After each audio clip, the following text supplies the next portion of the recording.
There is massive Israeli mobilization near Gaza border as Israel prepares for a ground offensive. Israel has also refused to release water, food, medicines and power until Hamas frees the Israelis held captive. And now Gaza, meanwhile, has exhausted all essential supplies.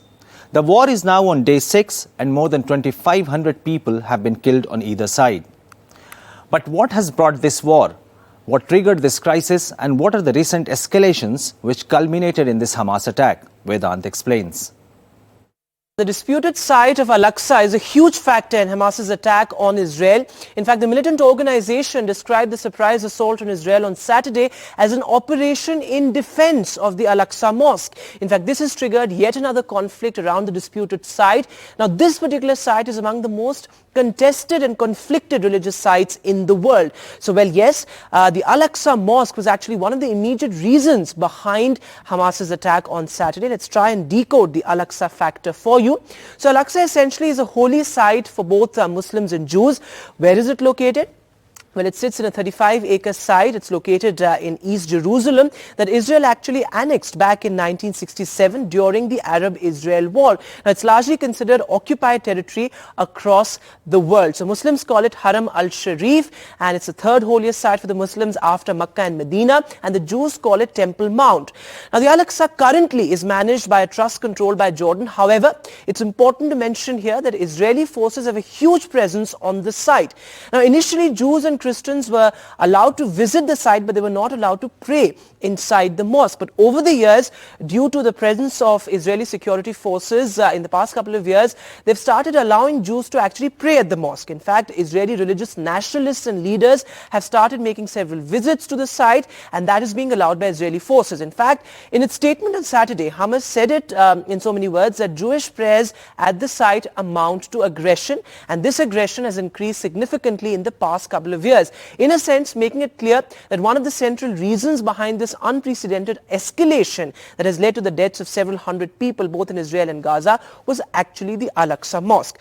But this is not the first time that this particular site has actually triggered a military offensive. In the past as well, there have been military uprisings centered around the conflicted site. Back in the year 2000, right-wing Israeli leader Ariel Sharon visited the Al-Aqsa Mosque, and that led to the deadly Second Intifada. Now, the Second Intifada was essentially a Palestinian uprising. It lasted for a year and killed approximately 4,000 people, including 3,000 Palestinians. So that visit was extremely controversial. But in the recent past as well, there have been many clashes centered around this particular conflicted site. There was a 10-day deadly conflict between Hamas and Israelis 2 years back in May.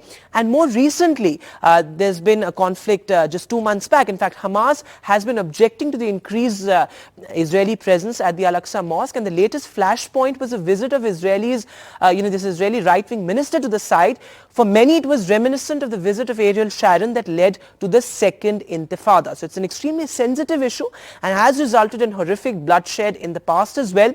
And now militant groups say that the presence of Israeli forces and visits, these repeated visits by Jew nationalist leaders, actually amount to desecration of the mosque. In fact, in its statement, Hamas actually has called its attacks on Saturday as a revenge for the desecration of the Al-Aqsa Mosque. So it indeed is a very important factor in the recent escalation.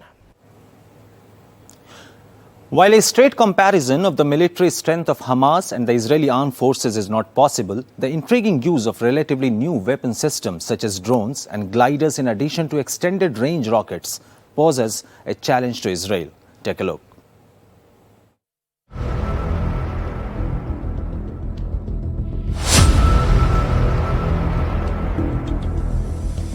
The unprecedented terror attack by Hamas, a full-fledged military-style operation, has involved new warfighting tools, some of which have never before been displayed in active conflict. This video shows Hamas using airborne gliders to fly terrorists into Israeli territory by bypassing heavily fortified checkposts on the ground.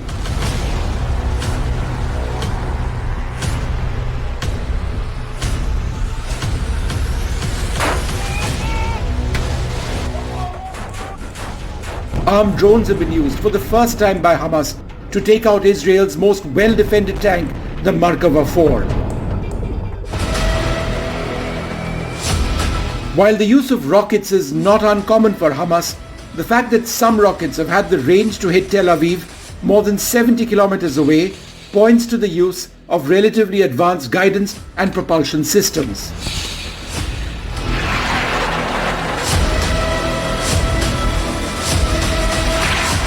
Terrorists have also attempted to enter Israel through a maritime route.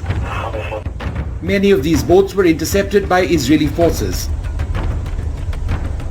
All these weapon systems have been used as part of Hamas's Al-Qassam brigades, military battalions which carry out terrorist operations. The terrorist attack this time has seen Hamas use once again hostage-taking and the use of civilians as human shields as standard operating procedure.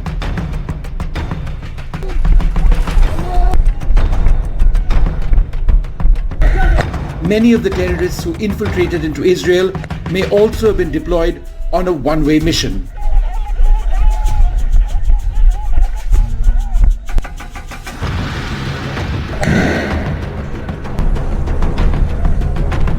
Israel, on the other hand, while renowned for its intelligence apparatus through multiple agencies, will now have to rely heavily on its conventional military strength in the event of a larger military conflict, one that now seems inevitable.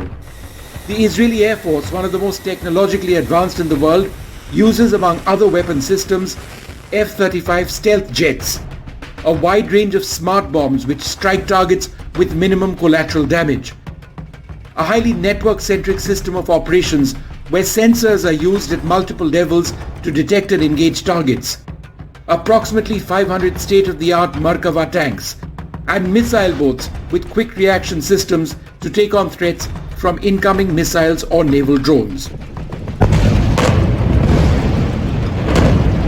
Israel is also a nuclear power, a capability that may not be relevant in the context of fighting Hamas, but a deterrent if the conflict extends beyond its boundaries. Vishnu Shom for NDTV.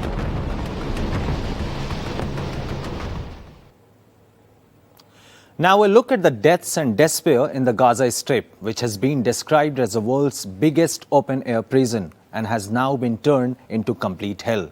With the Israeli siege, no food and water, power supply now gone and all routes of escape closed. Now what happens with the Gaza?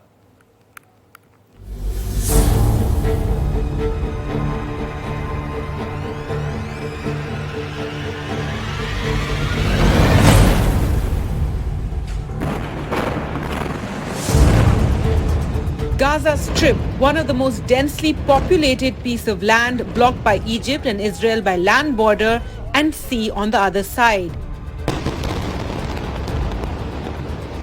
Now under intense aerial bombing by Israel since Hamas carried out a terror attack in Israel. This was the border wall near the Erez crossing, which Gaza residents had to cross. This was also the route through which humanitarian aid used to reach the Gaza Strip. But it's monitored and regulated by Israeli security forces. Now, Israel has announced that it will stop the border movement and also cut off power and water supply. The other crossing is at Rafah on the border with Egypt. In retaliatory attacks, Israel dropped bombs near Rafah border, forcing Egypt to close it as residents of Gaza had gathered to cross over. So as Israel announced its total siege of Gaza, cutting power, water, fuel and supply of essentials, the Gaza residents are literally left with no basic facilities on the ground and Israeli fire from the skies. But since Israel's retaliation in the Gaza Strip has intensified, the global order seems to be changing. The siege moved by Israel has raised concern even in parts of the world that are otherwise sympathetic to Israel. First, the EU foreign ministers have reversed the decision by the European Commission to suspend payment to the Palestinian Authority after an emergency meeting in Oman. The EU has also spoken against the siege of Gaza. Now, China and Russia voicing concern about the crisis is seen as a support for Hamas-ruled Gaza. Russia has also blamed the US for the crisis in West Asia. The Arab League foreign ministers will meet in Cairo to discuss the ongoing war.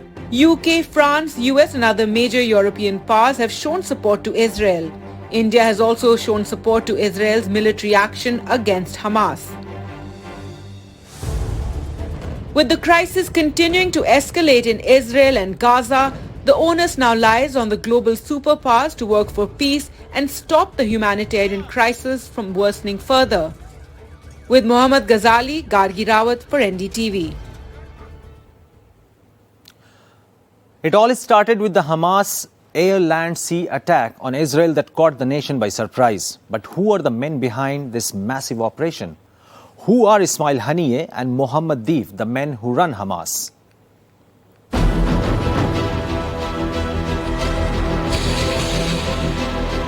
The militant outfit Hamas that has carried out the deadliest attack in Israel has always been at war with the Jewish state. Hamas was founded in 1987 by Sheikh Ahmed Yassin, a Palestinian refugee living in Gaza. The paralyzed man who used a wheelchair spent years in Israeli prisons and oversaw the establishment of Hamas's military wing, which carried out its first suicide attack in 1993. Israeli forces have targeted Hamas leaders throughout the years, killing Yassin in 2004. Khalid Mashal, an exiled Hamas member who survived an earlier Israeli assassination attempt, became the group's leader soon after. Mashal, who survived an Israeli assassination attempt in 1997, was head of the political bureau until 2017. The group that runs the Gaza Strip is presently headed by Ismail Haniyeh, who now lives in Qatar. Haniyeh was the Prime Minister since 2006 till 2014 after Hamas won elections. Yahya Sinwar is the Hamas leader in Gaza now. Sinwar, who is a link between Hamas Politburo and its deadly military wing, Al-Qassam Brigade, has been arrested by Israel on a number of occasions, spending a total of 24 years in prison. He was among the Palestinian prisoners released in exchange for Hamas's freeing of Israeli soldier Gilad Shalit in 2011. Sinwar is a votary of reconciliation with Mahmoud Abbas-led Fateh that runs the Palestinian Authority. Israel has said that its forces have bombed Sinwar's house during its current raids after the Hamas attack. Mohammed Deef has been the head of Hamas military wing Al-Qassam Brigade since 2002. Al-Qassam Brigade is behind the current attack on Israel. Described as a shadowy figure, Deef has survived multiple assassination attempts by Israel. The US State Department has designated him as a terrorist. During the 2014 conflict between Israel and Hamas, Deef was the mastermind of Hamas's offensive strategy. In 2014, Israel confirmed that it tried to assassinate Deef with a targeted strike on a house in which his wife and 7-month-old son were believed to have been killed. The many attempts have reportedly left him in a wheelchair after losing an arm and a leg, while other organizations have claimed he has also lost an eye. Deef is a hardliner among the hardliners and has been opposed to any idea of Hamas giving up violence. Bureau Report, NDTV. Hamas manages a massive attack, but does the terror organization have mass support in Gaza? Here is a report. Gaza Strip, 50 miles long and 7 miles wide, and shares its border with Egypt and Israel, is under intense attack after Hamas's terror attack on Israel. ولا إشي ضل لا شقة ولا ما ولا محل كل هذا انكسف خلال 4 ساعات أو 6 ساعات كانوا اليهود قاضيين علينا تقريبا كانوا يخبطوا كل صاروخ بينه وبين الثاني دقيقة أو 40 ثانية بادوا المنطقة ولا إشي ضل كنا محاصرين 30 شخص جوا العمارة جوا البدرون. Israel pulled out of Gaza and handed it over to the Palestinian leadership in 2005. But Hamas took it over in 2007 from Palestinian Authority, and since then it has been ruling over the Strip. But does it have a mass support?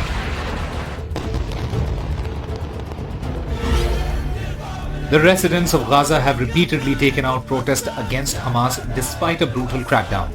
In August this year, security forces in Gaza Strip prevented protesters from holding rallies across the territory against Hamas's authoritarian rule, as well as its failure to improve dire living conditions. Various anti-Hamas activists in exile have joined the campaign, urging Gazans to take to the streets and demand a better standard of living. Hamas takeover of Gaza Strip in 2007 from the secular Palestinian leadership prompted Israel and Egypt to place the territory under a blockade to stymie the flow of arms to the group. A blockade restricts the importing of goods, including electronic and computer equipment, that could be used to make weapons and prevents most people from leaving the territory. The restrictions have shattered the economy in Gaza, which has a population of more than 2 million people. Last year, the unemployment rate was over 45%. Only 10% of residents have direct access to clean water, according to a UNICEF analysis from 2020. Electricity works for only several hours a day, and many complex medical procedures are not available. The Hamas has also been accused of being brutal with those voicing for peace between the two states. While Hamas permits Palestinian merchants, Palestinian Authority officials, ill persons and some other groups to communicate with Israelis, it has taken a hard line against Palestinians engaging with Israelis on a socio-political level. The attacks in Gaza may have quelled the rebellion for now, but with a strict economic blockade imposed on Gaza, the public anger is only expected to grow in near future. With Mohammad Ghazali, Osama Shah for NDTV. Now coming to the core of the issue, that why this conflict has been going on between Israel and Palestine. It is one of the world's longest running conflicts, which has seen thousands of deaths and has little hopes of being resolved. Here is a look back to the history of Israel-Palestine conflict.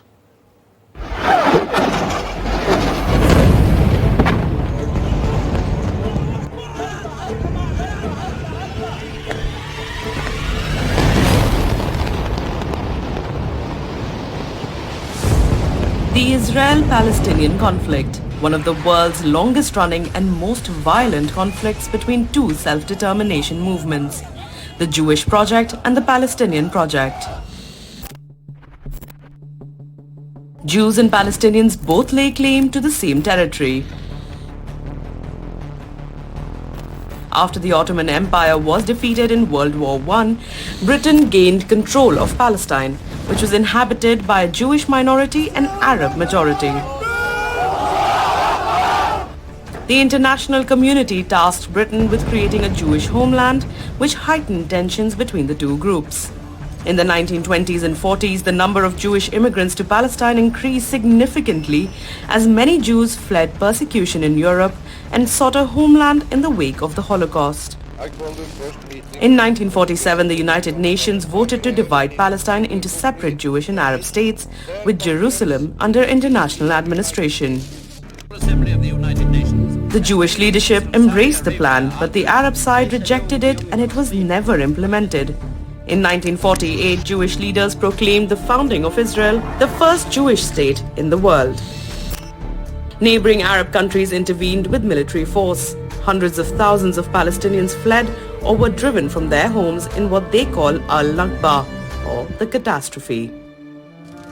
The entire region was divided into three parts: Israel, the West Bank and the Gaza Strip. The Palestinian population lives in the Gaza Strip and the West Bank. The Palestinian resistance, which came to be led by the Palestinian Liberation Organization, became synonymous with Yasser Arafat, the strongest Palestinian leader to emerge. Over the last several decades, though, hardline elements including Hamas, the Islamic Jihad and Hezbollah, which is primarily based in Lebanon, have frequently clashed with Israeli forces in a battle for control over tiny slivers of territory. It's a battle which ultimately pits the Arab world and Israel and its Western allies, primarily the United States. Palestinians say they have been repressed for decades with an appalling quality of life in their territories, while Israel, one of the most sophisticated military forces on earth, premises its existence on securing every inch of its territory. The region has seen a number of deadly wars between Israel and its Arab neighbors. The Oslo Accords that they envisioned two separate states 30 years ago have failed to get going. With that, it's a wrap on this special report on the Israel-Gaza war. Lots more coming up after the break.